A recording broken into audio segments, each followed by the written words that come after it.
Hello my dear friends, once again most welcome everyone. एक बार फिर से आप सभी दोस्तों का आज के हमारे इस डेली करंट अफेयर के सेशन में स्वागत है। और आज है 2 अप्रैल 2022 और आपका इस सेशन का जो मोटो है वो है आपका मिशन सक्सेस। याद रखिएगा, आपकी सफलता इसका उद्देश्य है हमारे इस मिशन का।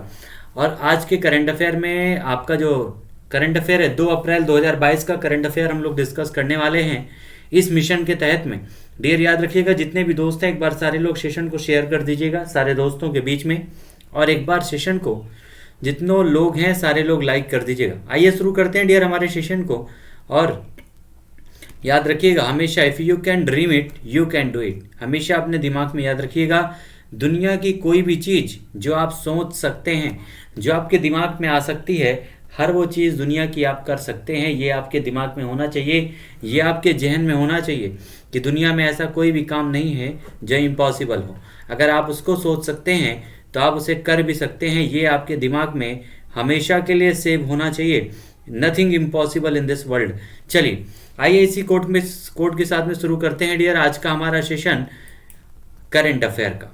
Let us move to the session dear. और पहला क्वेश्चन आपके सामने है, किस नियामक संस्था ने मंथन आइडियाथॉन लॉन्च किया है? किस नियामक संस्था के द्वारा जो है मंथन आइडियाथॉन लॉन्च किया गया है? तो ये लॉन्च किया गया किसके द्वारा डियर? तो ये लॉन्च किया गया है सेबी के द्वारा। सेबी का मतलब क्या होता है? Security and exchange board of India. क्या होता है? सेबी यानी security and exchange board of India. इसका फुल फॉर्म होता है आइडियाथॉन, जिसके द्वारा लॉन्च किया गया है। ठीक है, सेबी है क्या? तो डियर ये एक प्रकार से भारत में जो भी आपके मार्केटिंग से संबंधित जो कार्य होते हैं उनमें रेगुलेटिंग एजेंसी के रूप में कार्य करती है सेबी, जिसकी स्थापना हुई थी 1992 में। कब हुई थी? 1992 में इसकी स्थापना की गई थी। याद रखिएगा सेबी की, और आंसर हो जाएगा इस क्वेश्चन का हमारा सेबी। ठीक है, SEBI will be the correct answer. चलिए अगला क्वेश्चन हमारा क्या है डियर, कि हाल ही में किस देश के राष्ट्रपति ने एमेट टिल एंटी लैंचिंग एक्ट हस्ताक्षर किए? यानी कौन से देश के राष्ट्रपति ने एमेट टिल एंटी लैंचिंग एक्ट पर जो है हस्ताक्षर किए हैं? ये कौन से देश के द्वारा किया गया है? तो ये किया गया किसके द्वारा डियर? अमेरिका के द्वारा इसकी शुरुआत की गई है। ठीक है, किसके द्वारा? अमेरिका के द्वारा जो है इस पर हस्ताक्षर किए गए हैं। याद रखिएगा आंसर हो जाएगा डियर हमारे इस क्वेश्चन का अमेरिका। अमेरिका के बारे में हमें पता है, अमेरिका के जो राजधानी है उसका नाम क्या है? वॉशिंगटन डीसी है। अमेरिका की कैपिटल क्या? यहाँ पर वॉशिंगटन डीसी में आपके वर्ल्ड बैंक और आईएमएफ का मुख्यालय है। अमेरिका के राष्ट्रपति जो बाइडन है। अमेरिका के उपराष्ट्रपति कौन है? तो कमला हैरिस है। टोटल अमेरिका में 50 राज्य हैं। अमेरिका के न्यूयॉर्क में ही यूनाइटेड नेशन का मुख्यालय स्थित है। याद रखिएगा अमेरिका के न्यूयॉर्क में। ठीक है, और ये सारे पॉइंट जितने भी आपके हैं ये सारे मोस्ट इंपॉर्टेंट पॉइंट हैं। मक्का का उत्पादन, सबसे ज़्यादा ज्वार और मक्का का उत्पादन कहाँ पर होता है? तो इसी अमेरिका में होता है। ज्वार और मक्का का सर्वाधिक उत्पादन। अमेरिका की स्पेस एजेंसी का नाम क्या है डियर? तो उसका नाम है नासा। क्या नाम है? अमेरिका की स्पेस एजेंसी का नाम है नासा। दुनिया के जो भी आपके उद्योगपति हैं ज़्यादातर वो कहाँ पर हैं? अमेरिका में। अभी हाल ही में जो आपकी हुरून की लिस्ट जारी हुई थी उसमें सबसे ज़्यादा बिलियनर्स की सूची में लगभग 37 लोग सबसे ज़्यादा कहाँ पर से हैं? तो अमेरिका से हैं। ठीक है, ये सारे पॉइंट याद रखिएगा। आंसर हो जाएगा हमारा इस क्वेश्चन का America will be the correct answer. आइए बढ़ते हैं अगले क्वेश्चन पर। नेक्स्ट हमारा है, बामियान के बुद्ध की प्रतिमा कहाँ है जिसे तालिबानियों ने संरक्षित करने को कहा है? ये किस देश में है बामियान की प्रतिमा? मोस्ट इंपॉर्टेंट क्वेश्चन बनता है डियर, आपके इतिहास के प्रश्न में भी आपका ये क्वेश्चन बन सकता है कि बामियान के बुद्ध की प्रतिमा कहाँ है जिसे तालिबानियों को ने संरक्षित करने को कहा है। एक्चुअली ये जो अफगानिस्तान में तालिबान का जो शासन है ये कुल मिलाकर के चाइना को अपने यहाँ निवेश के लिए आकर्षित करने के लिए तालिबानियों के द्वारा किया जा रहा है। तालिबानियों ने चाइना को अपनी तरफ आकर्षित करने के लिए बुद्ध की प्रतिमा के संरक्षण के लिए कहा है, जिसको उन्होंने ही 2000 में तोड़ा था। 2000 में इस प्रतिमा को किसके द्वारा? तालिबानियों के द्वारा ही तोड़ा गया था। ये भी पॉइंट याद रखिएगा, तालिबानियों के द्वारा। बुद्ध के प्रतिमा है बामियान में, कहाँ पर? अफगानिस्तान में। और ये अब संरक्षित करने की बात की गई है ताकि चाइना जो है अफगानिस्तान में आके किसी प्रकार का निवेश करे। इस समय अफगानिस्तान में इस्लाम का शासन लागू है और अफगानिस्तान में इस समय जो तालिबानियों ने शासन स्थापित किया है, इस समय वहाँ के जो हेड हैं उनका नाम है मुल्ला हसन आखुंद। ठीक है, इस प्रकार से आंसर हो जाएगा डियर अफगानिस्तान इस क्वेश्चन का करेक्ट आंसर। नेक्स्ट हमारा है भारतीय भुगतान परिषद। भारतीय भुगतान परिषद के अध्यक्ष के रूप में फिर से किसे चुना गया है? भारतीय भुगतान परिषद के अध्यक्ष रूप में दोबारा किसे चुना गया है, ये आपसे क्वेश्चन पूछा जा रहा है। तो ये जो चुना गया है विश्वास पटेल को चुना गया है। किसको डियर?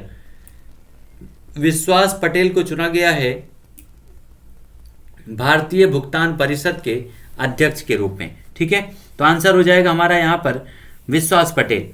नेक्स्ट हमारा है किस रेजिमेंट की 2 बटालियन को थल सेना प्रमुख ने प्रेसिडेंट्स कलर, कौन सा डियर? प्रेसिडेंट कलर से भेंट किया है। किस रेजिमेंट की 2 बटालियन को थल सेना प्रमुख के द्वारा प्रेसिडेंट्स कलर्स भेंट किया गया है? तो ये कौन सी बटालियन है डियर? उसका नाम है डोगरा रेजिमेंट। कौन सा? डोगरा रेजिमेंट को जो है प्रेसिडेंट्स कलर्स को भेंट किया गया है। भारत में जो बटालियन बनाने के धर्म जाति के आधार पर बटालियन जो बनाने का कार्य है, ये कब से शुरू किया गया था डियर? तो याद रखिएगा, जब भारत में 1857 की क्रांति हुई थी और कई सारे क्षेत्रीय शासकों ने यहाँ पर क्रांति की थी। इसी क्रांति के बाद से अंग्रेजों ने सिख यहाँ पर जो भी उनकी सेनाएं होती थी, जो भारतीय सैनिकों की नियुक्ति होती थी, वो जाति और धर्म के आधार पर उनको डिवाइड कर दिया और ज़्यादातर सैनिकों की नियुक्ति वहीं से की जाती थी जो शासक उनका समर्थन करते थे। ठीक है, तो आंसर इस क्वेश्चन का हमारा क्या हो जाएगा डियर? डोगरा रेजिमेंट हमारे इस क्वेश्चन का करेक्ट आंसर हो जाएगा। नेक्स्ट क्वेश्चन हमारा है किस राज्य के द्वारा कैदियों के लिए व्यक्तिगत ऋण देने की योजना शुरू की गई है? कौन से राज्य के द्वारा कैदियों के लिए व्यक्तिगत ऋण देने की योजना शुरू की गई है? तो ये शुरू किया गया है महाराष्ट्र के द्वारा। किसके द्वारा? महाराष्ट्र के द्वारा इसकी शुरुआत की गई है डियर, जहां पर कैदियों को व्यक्तिगत ऋण प्रोवाइड किया जाएगा। उसके अलावा महाराष्ट्र की अगर हम बात करें तो भारत की आर्थिक राजधानी के रूप में कार्यरत है यहाँ पर महाराष्ट्र। जितने भी आपके इकोनॉमिक संस्थान हैं वो आप देखेंगे उनके हेडक्वार्टर कहाँ पर मिलेंगे।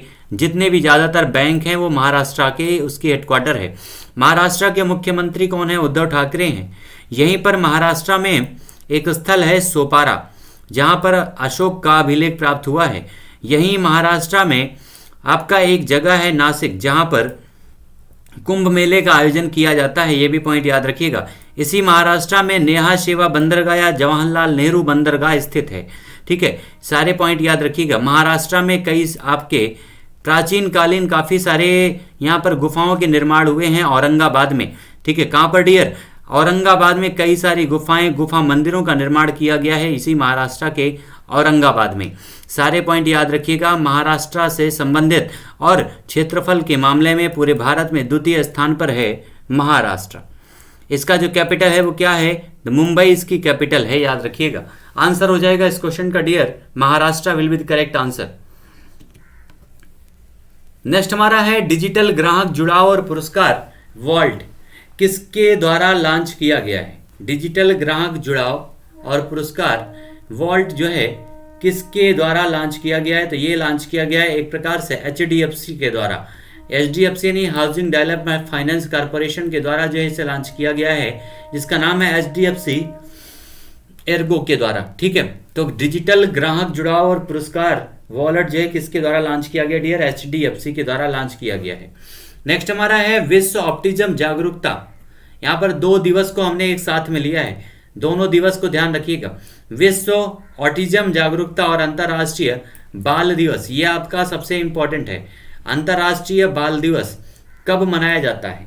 तो दोनों आपके जो दिवस हैं ये सेलिब्रेट किया जाता है आज ही के दिन डियर 2 अप्रैल को। ठीक है, 2 अप्रैल को सेलिब्रेट किया जाता है आज ही के दिन ये आपके दोनों दिवस, और दोनों दिवस आपके लिए मोस्ट इंपॉर्टेंट हैं, इनके बारे में याद रखना। ठीक है, क्योंकि आपके एग्जाम में दिवस से कम एक क्वेश्चन तो आपके एग्जाम में फिक्स है डियर, दिवस से आना।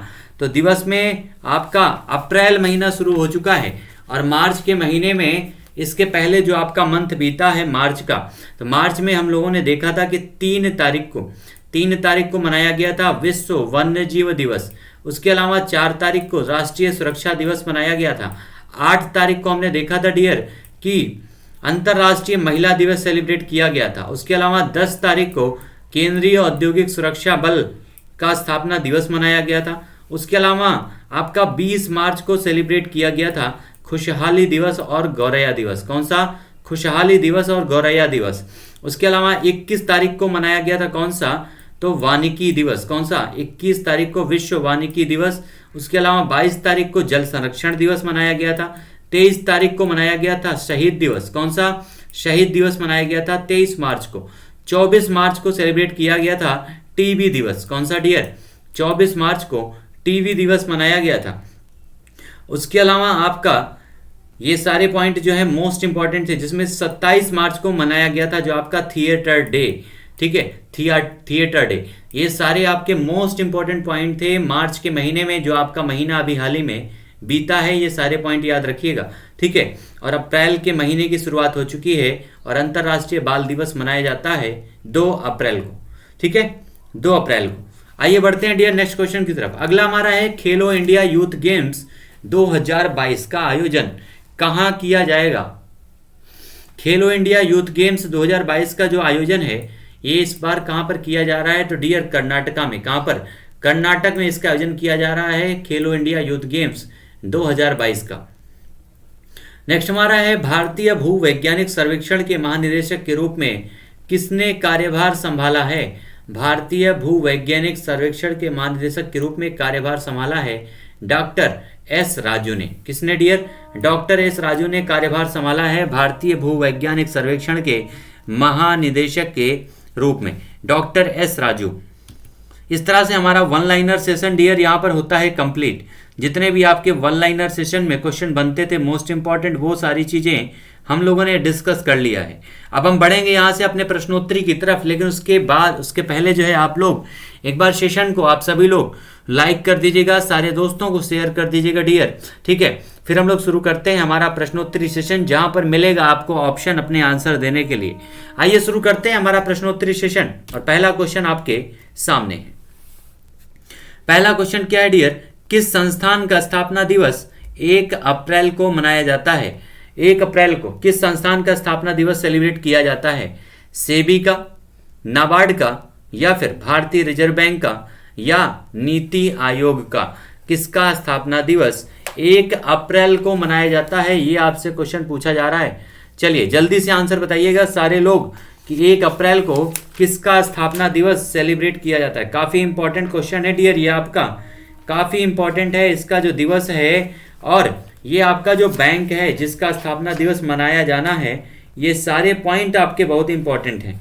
चलिए तो आंसर क्या हो जाएगा डियर इस क्वेश्चन का? हमारा यहां पर आंसर हो जाएगा भारतीय रिजर्व बैंक। कौन सा? भारतीय रिजर्व बैंक। कौन सा डियर? भारतीय रिजर्व बैंक इस क्वेश्चन का हमारे करेक्ट आंसर हो जाएगा। ठीक है, आइए थोड़ा जान लेते हैं भारतीय रिजर्व बैंक के बारे में, जिसके गवर्नर इस समय है शक्तिकांत दास जी। कौन है डियर? इस समय इसके गवर्नर शक्तिकांत दास जी हैं। सबसे पहले याद रखिएगा भारतीय रिजर्व बैंक की स्थापना 1926 के यंग कमीशन के आधार पर, 1934 के 1934 के अधिनियम के आधार पर इसकी स्थापना की गई थी डियर 1935 में। कब किया गया था? 1935 में इसकी स्थापना की गई थी। और जब इसको स्थापित किया गया था तो सबसे पहले जो है इसका केंद्रीय कार्यालय बनाया गया था कोलकाता में। सबसे पहले इसका केंद्रीय कार्यालय कहां पर था डियर? कोलकाता में था। लेकिन 1937 से इसके कार्यालय को स्थानांतरित कर दिया गया कहां पर? मुंबई में। मुंबई में इसके कार्यालय को स्थानांतरित कर दिया गया 1937 से। ये पॉइंट काफी कम लोगों को पता होगा, तो याद रखिएगा। ठीक है, उसके अलावा इसके बाद 1949 में डियर 1949 में 1949 में इस बैंक का राष्ट्रीयकरण किया गया था भारत की आजादी के बाद। ठीक है, 1949 में इसका राष्ट्रीयकरण किया गया था, याद रखिएगा। आंसर इस तरह से हमारा क्या हो जाएगा? यहाँ पर भारतीय रिजर्व बैंक जो एक प्रकार से रेगुलेटरी बॉडी के रूप में काम करती है, सारे बैंकों के सारे नियम कानून बनाती है भारतीय रिजर्व बैंक। आंसर हो जाएगा आरबीआई यानी भारतीय रिजर्व बैंक। सेबी की स्थापना 1992 में, नाबार्ड की स्थापना एक कृषि बैंक के रूप में 1982 में, और नीति आयोग की स्थापना 1 जनवरी 2015 में। ठीक है, आंसर हो जाएगा इस क्वेश्चन का हमारा Bharatiya reserve bank will be the correct answer dear, Bharatiya reserve bank. आइए बढ़ते हैं नेक्स्ट क्वेश्चन पर। एमएसएमई सेक्टर को बढ़ाने के लिए किसके द्वारा रैंप योजना को मंजूरी दी गई है? किसके द्वारा जो है रैंप योजना को मंजूरी दी गई है? रैंप मतलब होता क्या है? तो rising and accelerating MSME performance. क्या होता है? Rising and accelerating MSME performance, इसका फुल फॉर्म होता है, याद रखिएगा। तो एमएसएमई सेक्टर को बढ़ाने के लिए जो है एक प्रकार से रैंप जो योजना को शुरुआत की गई है, किसके द्वारा शुरू किया गया? केंद्र सरकार के द्वारा, उत्तर प्रदेश सरकार के द्वारा, रिजर्व बैंक ऑफ इंडिया के द्वारा, या फिर नाबार्ड के द्वारा? किसके द्वारा इसकी शुरुआत की गई है डियर? तो ये आप याद रखिएगा, इसकी शुरुआत किया गया है केंद्र सरकार के द्वारा। ठीक है, किसके द्वारा? केंद्र सरकार के द्वारा इसकी शुरुआत की गई है। और इसके लिए वित्तीय बजट की घोषणा वित्त मंत्री के द्वारा हमारे बजट में की गई है। इस योजना के लिए टोटल आपका लगभग 6062 करोड़ रुपए टारगेट रखा गया है, याद रखिएगा। कितना? इस योजना के तहत जो है 6062 करोड़ रुपए का लक्ष्य रखा गया है, जिसमें से लगभग 3750 करोड़, कितने डियर? लगभग 3750 करोड़ कहां से प्राप्त होंगे? तो वर्ल्ड बैंक के द्वारा मिलेंगे 3750 करोड़। कितना? वर्ल्ड बैंक, जिसका हेडक्वार्टर है वॉशिंगटन डीसी में। ठीक है, और शेष जो बचा हुआ अमाउंट है, इसकी व्यवस्था जो है भारत सरकार के द्वारा की जाएगी। इसका उद्देश्य क्या है? तो इसका उद्देश्य है जो सूक्ष्म, लघु और मध्यम उद्योग हैं, उनको कोविड-19 की वजह से जो चुनौतियां उत्पन्न हुई है, उससे उबारने की कोशिश की जाएगी।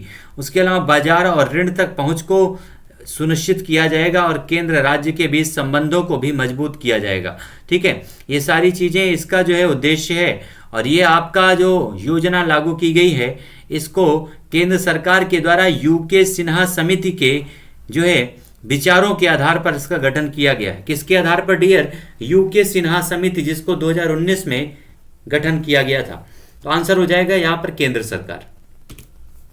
आइए बढ़ते हैं अगले क्वेश्चन पर। नेक्स्ट हमारा है विमान स्क्वाड्रन कोंडर्स को कमीशन किया गया है, किसके द्वारा? विमान स्क्वाड्रन, यहां पर स्क्वाड्रन कोंडर्स को किसके द्वारा कमीशन किया गया है?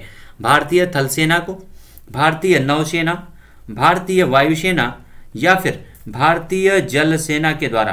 किसके द्वारा इसको कमीशन किया गया है डियर? तो ये आपका जो कमीशन किया गया है, इसे भारतीय नौसेना के द्वारा, किसके द्वारा? भारतीय नौसेना के द्वारा इसको कमीशन किया गया है। यहां पर आप देखकर काफी सारे लोग आंसर लगाएंगे भारतीय वायुसेना। ठीक है, यहां पर भारतीय वायुसेना के कई सारे लोग आंसर बताएंगे, लेकिन आंसर हो जाएगा भारतीय नौसेना, क्योंकि इसी भारतीय नौसेना में जो आपका विमान है, कौन सा डियर? P-8I विमान स्क्वाड्रन जो है, इसको भारतीय नौसेना में शामिल कर लिया गया है। किसमें? भारतीय नौसेना में शामिल किया गया है। इसको नाम दिया गया है कोंडर्स का नाम दिया गया। क्या नाम दिया गया डियर? कोंडर्स इसको नाम दिया गया है, याद रखिएगा। और शामिल किया गया है भारतीय नौसेना में। जो P-8I है वो एक प्रकार की मैरीटाइम रिकॉनेंस सब एंटी सबमरीन वॉरफेयर क्षमताओं वाला एक विमान है डियर, जिसके द्वारा कई सारे विमानों से, मिसाइलों से इसको लैस किया जा सकता है।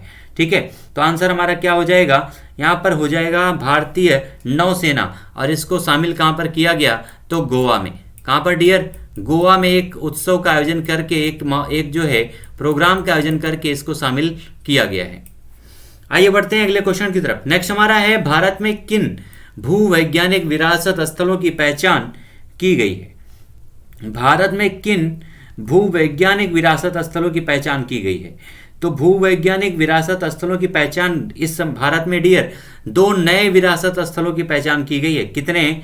2 नए। और इसी 2 नए विरासत स्थलों की पहचान के साथ ही भारत में टोटल इनकी संख्या विरासत स्थलों की पहुंच गई है 34। कितना?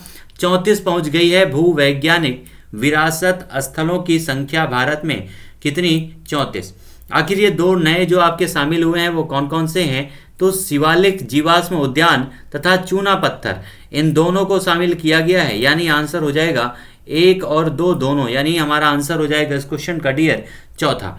शिवालिक जीवाश्म उद्यान जो आपका हिमाचल प्रदेश में है, और चूना पत्थर जो आपके सिक्किम क्षेत्र में पाया जाता है।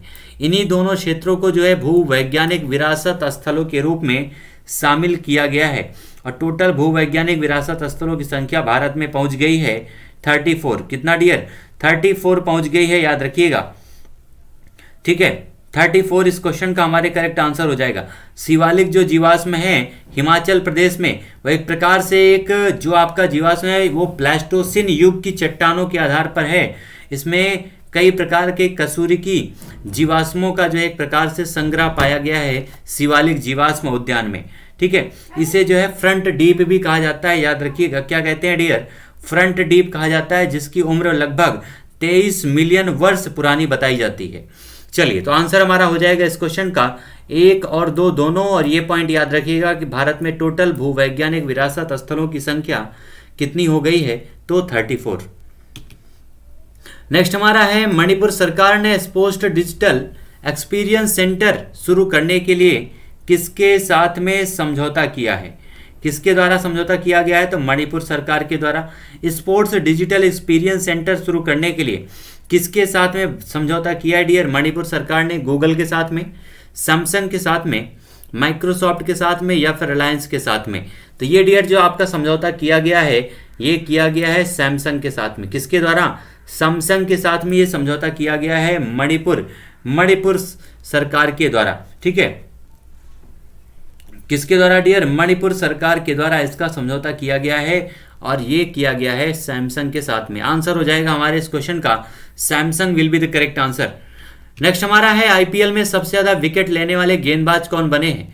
लसित मलिंगा। ये तो भारत अभी पहले जो है सबसे ज्यादा गेंदबाज, सबसे ज्यादा विकेट लेने वाले गेंदबाज यही थे, लेकिन अब कौन बन गए हैं? तो आईपीएल में सबसे ज्यादा विकेट लेने वाले गेंदबाज कौन बने हैं? लसित मलिंगा, ड्वेन ब्रावो, जसप्रीत बुमराह, या फिर हरभजन सिंह। कौन बन गए हैं डियर? इस क्वेश्चन का करेक्ट आंसर क्या हो जाएगा? तो इस क्वेश्चन का करेक्ट आंसर हो जाएगा कौन? Dwayne Bravo. ड्वेन ब्रावो जो है आईपीएल के इतिहास में सबसे ज्यादा विकेट लेने वाले गेंदबाज बन चुके हैं। ठीक है, कौन सी टीम के खिलाड़ी हैं? तो याद रखिएगा चेन्नई सुपर किंग्स के खिलाड़ी हैं, और इन्होंने ये कारनामा किया है लखनऊ सुपर जायंट्स के खिलाफ। जिस बार नई टीम शामिल हुई है लखनऊ सुपर जायंट्स के खिलाफ, जैसे इन्होंने दीपक हुड्डा का विकेट लिया, 171 विकेट हो गए इनके नाम, और वो दुनिया के आईपीएल में सबसे ज्यादा विकेट लेने वाले गेंदबाज बन चुके हैं। ठीक है, इसके पहले कौन था? तो इसके पहले लसित मलिंगा थे, उन्हें याद रखिएगा, जो 5 बार की चैंपियन मुंबई इंडियंस का नेतृत्व करते थे और 170 विकेट ले चुके हैं। अगर साथ आपके जो 5 सबसे शीर्ष विकेट लेने वाले गेंदबाज हैं उनकी अगर हम बात करें डियर, तो अब कौन हो गया है? ड्वेन ब्रावो हो चुके हैं। उसके अलावा लसित मलिंगा हैं। लसित मलिंगा के बाद हैं कौन? अमित मिश्रा जो है 166 विकेट ले चुके हैं। उसके अलावा पीयूष चावला लगभग 157 विकेट ले चुके हैं, और इसके बाद हैं हरभजन सिंह। ये 5 शीर्ष खिलाड़ी हैं जिन्होंने आईपीएल में सबसे ज़्यादा विकेट लिए हैं, लेकिन अब हो गए हैं Dwayne Bravo Chennai super kings के खिलाड़ी। ठीक है, चलिए आंसर हो जाएगा ड्वेन ब्रावो। नेक्स्ट हमारा क्वेश्चन है, बैंकों के लिए एटीएम में लॉक करने योग्य कैसेट का उपयोग करने की समय सीमा 1 वर्ष बढ़ा दी गई है। किसके द्वारा? एसबीआई के द्वारा, आरबीआई के द्वारा, सेबी के द्वारा, या फिर भारत सरकार के द्वारा। किसके द्वारा की गई है डियर? तो ये सारी चीजें किसके द्वारा की जाती हैं? आरबीआई के द्वारा की जाती हैं। ठीक है, तो आंसर हो जाएगा रिजर्व बैंक ऑफ इंडिया। ठीक है, रिजर्व बैंक ऑफ इंडिया इस क्वेश्चन का करेक्ट आंसर हो जाएगा, जिसके द्वारा एटीएम में लॉक करने योग्य कैसेट का उपयोग करने की समय सीमा को 1 वर्ष बढ़ा दिया गया है। और अगला हमारा क्वेश्चन है, कतर 2022 के लिए आधिकारिक अल रिहला फीफा विश्व कप बाल का अनावरण किया गया है। किसके द्वारा किया गया डियर? फीफा 2022 के लिए आधिकारिक अल रिहला फीफा विश्व कप बाल का अनावरण किसके द्वारा किया गया? पूमा, एडिडास, रिलायंस, या फिर गूगल के द्वारा। तो डियर हमारा इस क्वेश्चन का करेक्ट आंसर क्या हो जाएगा? ये किया गया है आधिकारिक इसका अल रिहला फीफा विश्व कप का अनावरण किसके द्वारा? एडिडास के द्वारा किया गया। किसके द्वारा? एडिडास के द्वारा किया गया, यानी दूसरा आंसर हमारा यहाँ पर करेक्ट हो जाएगा। 2022 का जो फीफा विश्व कप है आयोजित कहाँ पर होगा? कतर में। ठीक है, जिसकी कैपिटल क्या है डियर? दोहा इसकी कैपिटल है। पहली बार इसको किसी इस देश में आयोजित किया जा रहा है, याद रखिएगा। अरेबियन कंट्री में आयोजित होने वाला पहला फीफा विश्व कप होगा। नेक्स्ट हमारा क्वेश्चन है, खेलो इंडिया यूनिवर्सिटी गेम्स 2021 का लोगो और शुभांकर जर्सी और गान किसके द्वारा लॉन्च किया गया है? खेलो इंडिया यूनिवर्सिटी गेम जो अभी हमने डिस्कस किया होगा कर्नाटका में, और ये किसके द्वारा लॉन्च किया गया? अनुराग ठाकुर, हेमंत विश्व शर्मा, राजनाथ सिंह या फिर अमित शाह के बीच, अमित शाह सॉरी यहाँ पर क्या है, अमित शाह। तो डियर यहाँ पर हमारा जो खेल मंत्री है उनका नाम है अनुराग ठाकुर। खेल मंत्री का नाम क्या है डियर, अनुराग ठाकुर। और उन्हीं के द्वारा खेलो इंडिया यूनिवर्सिटी गेम्स 2021 का लोगो, शुभांकर जर्सी और गान, ये सारी चीजें लॉन्च की गई हैं। तो आंसर हो जाएगा अनुराग ठाकुर के द्वारा। ठीक है, अनुराग ठाकुर के द्वारा। कौन है, तो ये खेल मंत्री हैं इस समय, अनुराग ठाकुर, याद रखिएगा। ठीक है, अनुराग ठाकुर कौन है डियर, खेल मंत्री। लास्ट क्वेश्चन आपके सामने है, आज के सेशन का अंतिम क्वेश्चन है, ग्राहक ऑनबोर्डिंग को डिजिटाइज करने के लिए क्विक.id के साथ भागीदारी की है। किसने किया है, ग्राहक ऑनबोर्डिंग को डिजिटाइज करने के लिए क्विक.id के साथ किसने भागीदारी की है। State bank of India, central bank of India, reserve bank of India या फिर HDFC बैंक।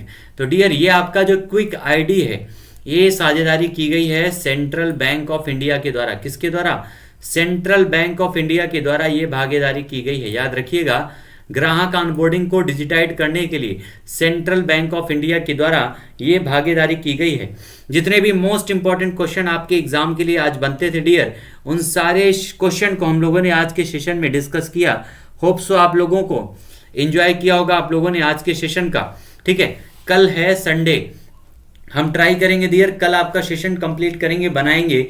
और मंडे को हो सकता है आपकी मैराथन क्लास चलेगी। किस चीज की, तो मंडे को चलेगी आपका मार्च महीने का पूरा करंट अफेयर का रिवीजन। मार्च महीने का पूरे करंट अफेयर का रिवीजन हम लोग करेंगे, ऐसी उम्मीद है मंडे को हो सकता है हम लोग रिवीजन करेंगे। ठीक है, एक बार जितने भी दोस्त हमारे साथ सेशन में जुड़े हुए हैं, आप सभी लोग सेशन को एक बार लाइक कर दीजिएगा डियर, और शेयर कर दीजिएगा सारे दोस्तों के बीच में। और जिन्होंने अभी तक चैनल को सब्सक्राइब नहीं किया है, सब्सक्राइब जरूर कर दीजिएगा। ठीक है, चलिए मिलते हैं नेक्स्ट सेशन में, तब तक के लिए आप सभी लोगों को thank you so much all my dear students, thank you so much.